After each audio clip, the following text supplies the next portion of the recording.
RSVP. Seperti namanya, RSVP ini digunakan untuk reservation. Jadi seperti singkatan-singkatan gaul ya. RSVP. Semua huruf vokalnya hilang ya, tinggal huruf konsonannya aja. Reservation ini digunakan untuk mereserve entah itu bandwidth atau apakah hal-hal yang lain nanti akan kita coba di dalam konfigurasi. Konfigurasinya cukup sederhana, tinggal ditambahkan IP RSVP sender host. Ini jadi yang perlu diperhatikan adalah pada ini dikonfigurasi di dua tempat yang berbeda. Jadi kalau ini di dalam R1, ini di dalam R2 gitu ya. Jadi R1 dan R2. Nah, tapi yang perlu diperhatikan bahwa R1 dan R2 ini mempunyai cara yang sama. Jadi setelah sender host atau setelah reservation host, yang dituju pertama kali adalah IP di mana dia akan tertuju dan setelahnya IP di mana dia akan menuju. Coba kita akan langsung saja coba ke dalam config ya, daripada bingung. Jadi ini di R1 saya telah membuat interface loopback yang akan kita pakai nantinya, dan juga di dalam R2 saya juga telah membuat interface loopback 2222. Kita coba config dari dalam R1 dulu. Jadi dari R1 supaya loopbacknya terhubung dengan R2, kita konfigurasi EIGRP.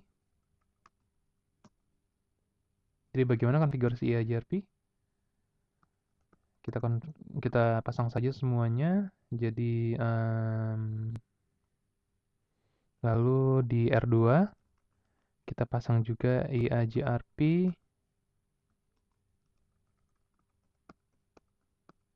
Ya, kita coba verifikasi. Terlihat bahwa neighbor 12 12 12 1 telah up. Tuh ya. Kita coba ping ke 111 ya, sudah bisa ping. Nah, dari sini kita coba buat config RSVP sender dan reservation hostnya. Confignya cukup sederhana, IP RSVP sender hostnya. Sender hostnya itu dari destination hostnya dulu. Pertama-tama destination hostnya. Jadi IP di mana dia akan tertuju. Jadi loopback dari R2, baru source-nya. Gitu ya, baru source-nya. Nah, lalu protokolnya protokol apa? Protokol TCP atau UDP, portnya port berapa? Kita akan coba untuk telnet ya. Telnet port 23. Nah, source portnya kita coba set 65535. Lalu bitrate atau reserve kita coba 10 ya. Yang terakhir maximum burst in kilobytes. Maximum burst in kilobyte kita coba 1. Oke. Nah, dari R2 sama juga IP RSVP, tapi di sini kita lihat ya, di dalam IP RSVP ini ada beberapa komen yang dapat dilihat. Eh, Kita akan coba buat masukin reservation host. Nah, kita lihat. Ketika memasukkan sender host dan reservation host, dua-duanya sama-sama meminta destination duluan. Jadi, jangan salah. Lalu setelah destination baru source-nya. Lalu TCP 23 juga dengan yang sama ya, sama dengan yang tadi. Nah, ini dia nih. Tapi pada reservation host, kita bisa memilih, bisa single reservation, shared reservation, apa yang unlimited scope. Nah, jadi kita di sini untuk single reservation dulu, lalu rate servicesnya berapa? 10, 1, sama seperti yang tadi. Jadi bedanya di situ ya. Bedanya kalau di sini dia ada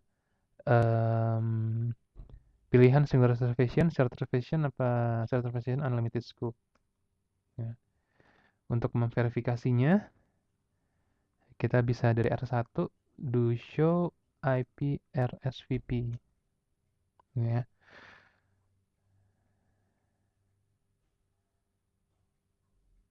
Nah, kita lihat bahwa RSVP-nya masih disable nih.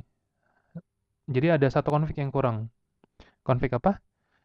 Yaitu kita belum menambahkan IP RSVP di dalam interface. Nah, jadi kita menuju dulu kepada interface Fastnet 00. Kita tambahkan IP RSVP. Nah, kita lihat bisa RSVP apa aja. Biasanya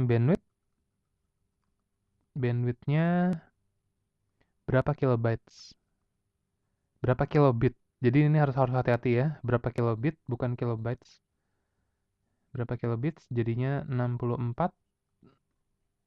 Nah, ini tunnel subpole. Apakah bisa kalau seperti ini saja? Itu tentu saja bisa ya. Jadi di seberangnya di router R2 kita juga coba untuk mengaktifkan di interface Fastnet 00